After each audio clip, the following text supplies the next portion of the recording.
Israel's me, Red Planet, coming to you once again with another video. This is Fair Use Woodward TV. Let's listen to him talk about vampires. Let's get into it, Israel.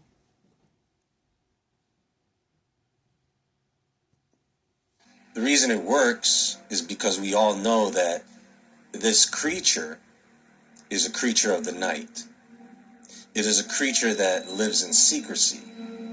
It is a creature that hides in plain sight. Because of the nature of this being, we know that it would probably live in the shadows at all times, and very few people would know of their reality. So the public would always think of vampires as fantasy, because the public would be fed nothing but stories, legends, while the truth would be much stranger. When you hear the word vampire, what comes to mind? Maybe Dracula, the seductive immortal of the night, or the modern versions, sleek, mysterious, lurking in the shadows. If you look closely, the legends go back thousands of years, not just a few hundred years. Long before Bram Stoker's Dracula, before medieval legends, even before recorded history, you have ancient civilizations that spoke of creatures that drank blood, stole life, and refused to stay dead. You know, even if vampires did exist, what do we have to be afraid of? Well, vampires. We're human. Now, who's afraid of who?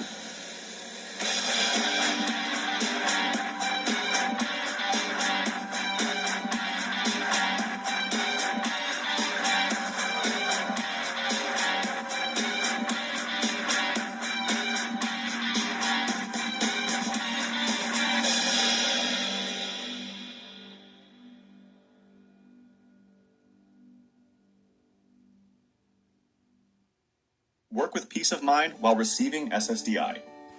Allsup Employment Services helps you protect your SSDI benefits while you...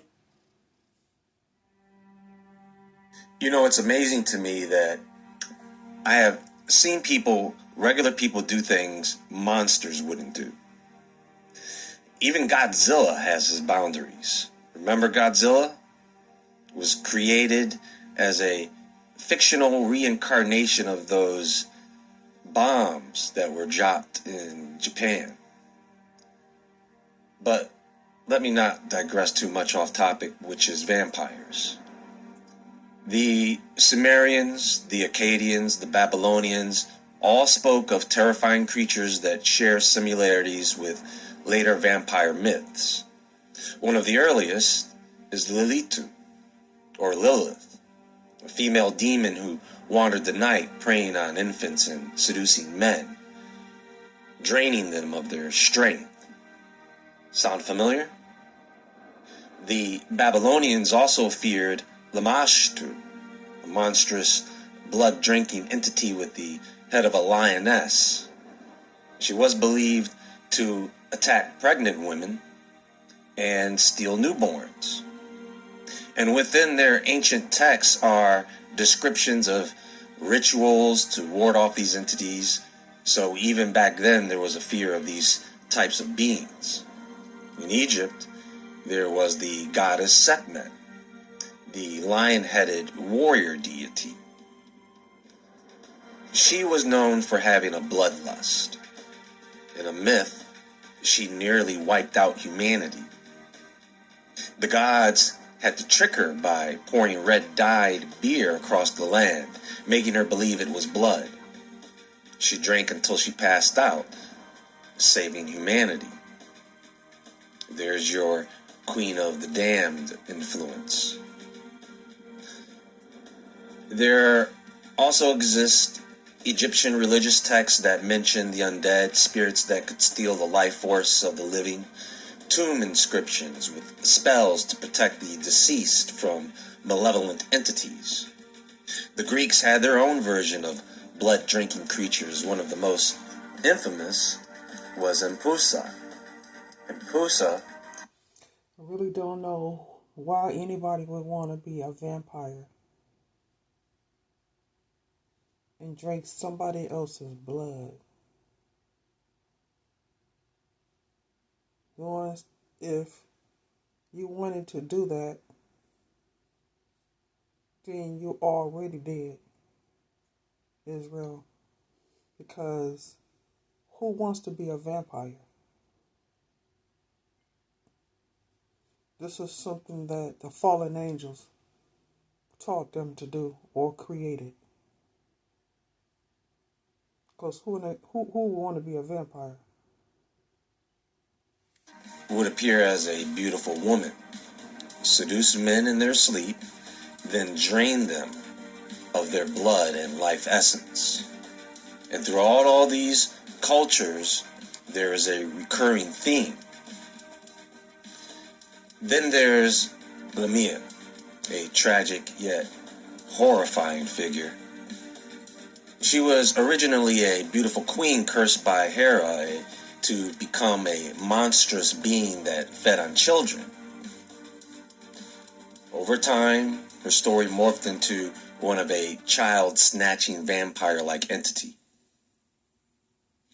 The Romans weren't safe either. They feared the Strix, a night-flying creature that drank the blood of infants, once again.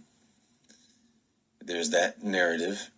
This myth carried over into medieval times, and we ended up with more vampire folklore as a result. In ancient Indian texts, the Vatala.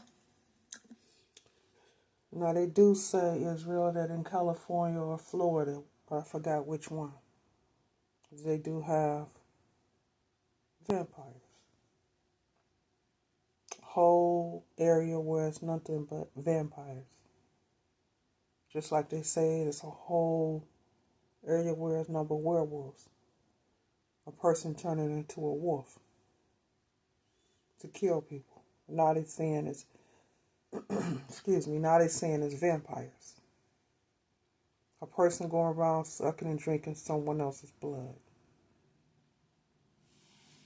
I don't know if they're turning them into vampires or just draining them of their blood. Were undead spirits that inhabited corpses, bringing them back to life and feeding on the living.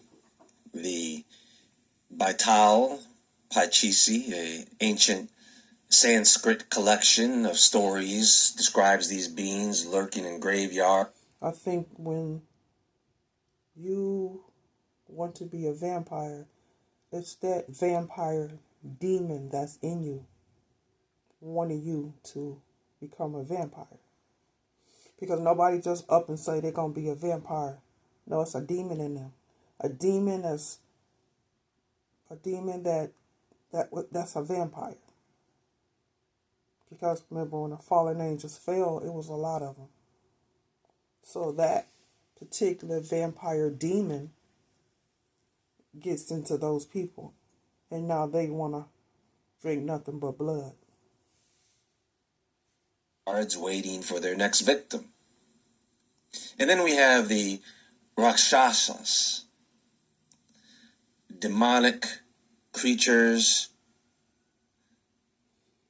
with a taste for human flesh and blood. In Hindu mythology, some of these beings were powerful warriors who would shapeshift and hypnotize their prey. Unlike the Western vampire, these entities weren't confined to the night. They could strike at any time. Even the Bible has references to vampiric entities. In the book of Proverbs, there is the mention of the Aluka, a mysterious being whose name translates to leech or bloodsucker. Later, Jewish texts describe Aluka as a demonic vampire-like creature that drains its victims until nothing is left. Then, of course, we return to Lilith. In the alphabet of Ben Sira, Lilith is described as the first wife of Adam, who refused to submit and was cursed to roam the night feeding on infants and seducing men. There's that theme again. This is Jewish folklore, by the way. Over time, Lilith's legend blended with European vampire myths, influencing how we imagine female vampires today. Eastern Europe, the birthplace of the classic vampire. We pretty much take it all. Fridges and dishwashers and dressers, drawers, couches, mattresses. Slavic vampire myths came around much later. The Upir, the Nosferatu. These were names given to creatures that rose from their graves, feeding on the living. Some of these beliefs were so strong that people actually dug up corpses and drove stakes through their hearts to prevent them from returning. So, as we've seen, the idea of vampires didn't start here. It's been with us for thousands of years, evolving with each civilization. Mesopotamian demons, Egyptian bloodthirsty goddesses, Greek seductresses, biblical monsters. The fear of beings that drink blood and steal life is deeply ingrained in our history. Now, here is something interesting. Jacques de Saint-Germain, or the Count de Saint-Germain. This was a guy who was rumored to have known some of the key figures involved in the drafting of the Declaration of Independence. You know, Jefferson, Adams, Franklin, those guys. From that, we are assuming that he was influential in that drafting process. Saint-Germain was known for moving in elite European circles during the 18th century. And some of the founding fathers of the United States were part of these same circles. Some might call them secret societies, particularly those with interest in enlightenment, philosophy, mysticism, freedom, right? So the legend says that in the early 1900s, a man named Jacques de Saint-Germain arrived in New Orleans and settled in a very lavish home on Royal Street, which is still there. He was described as a very charming and wealthy man, and similar in appearance to Count Saint-Germain, who was supposedly the one who lived in the 1700s, a couple hundred years earlier, right? Now, they say Jacques was known for hosting extravagant parties with expensive wine, but never drank a sip himself. Instead, he would pour glasses for guests while only pretending to drink. At some point, the story claims that a young woman escaped from his house, bleeding from her neck. She ran to the police, claiming that Jacques had tried to bite her. When authorities investigated his house, they found no food, only wine bottles filled with human blood. Before police could arrest him, Jacques de Saint-Germain vanished, leaving all his belongings behind. No one ever saw him again. And when you think about that story, you think Lestat from Interview with a Vampire. So Count Saint-Germain was the real person. Jacques de Saint-Germain was the... We remember when they used to show these videos in movies, where they had the scientists or the government were giving, the V word to those people. And they were turning into zombies. wanting to eat and drink flesh, blood, wanting to drink blood and eat people, flesh. Remember Israel? I Am Legend. Same thing with Will Smith. What about them doing the same thing to turn the people into vampires with the V word, causing them to only want to drink blood? Not necessarily turn them into a vampire, but wanting to have the thirst for blood from, the V word being taken or given. That's what I'm saying, Israel. Because nobody just want to just drink someone else's blood. Unless you are not human or have something to cause you to want to drink blood and be a vampire. Same thing with wanting to be a werewolf. Same thing to the Dracos or the reptilians. Same thing. Right? Same thing. Only with them, they didn't get the V word. They were already like that. Right? Remember the fallen angels? Right.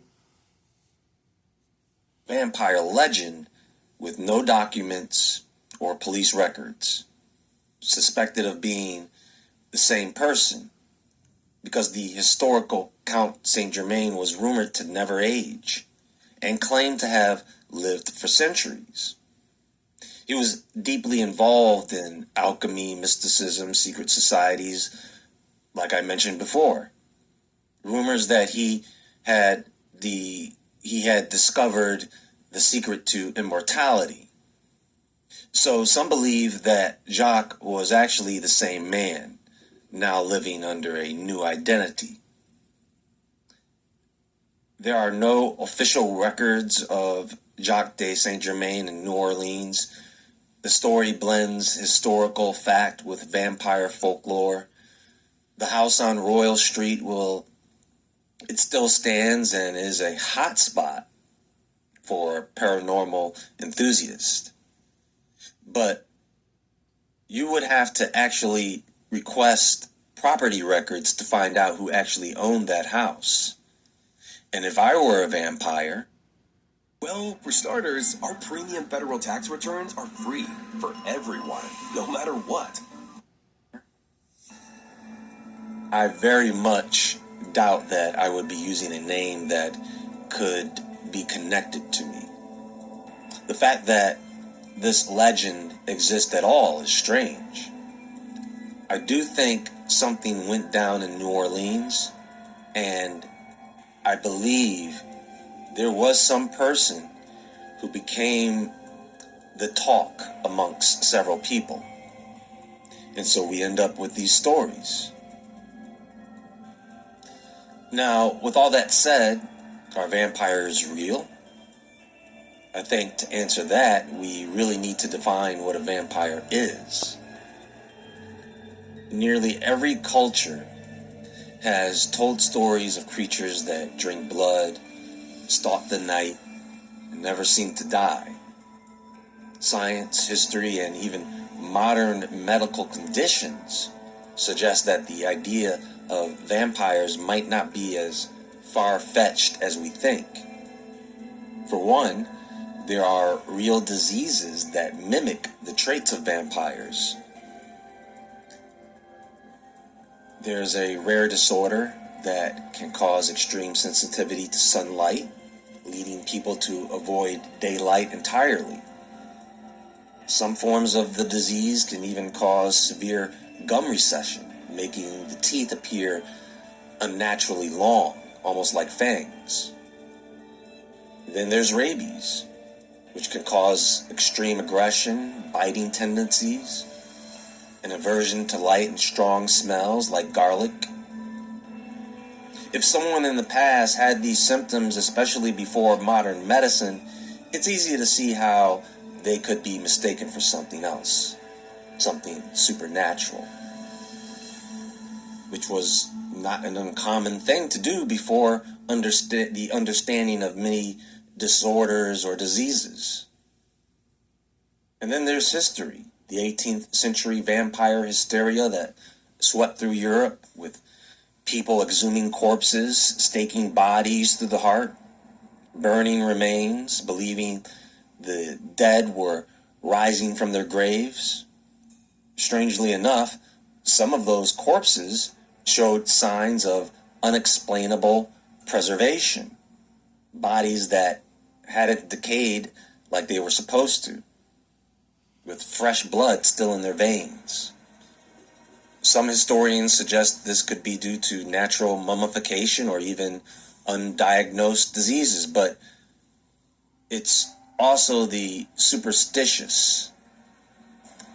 It's the proof to them that these were vampires that walked among them.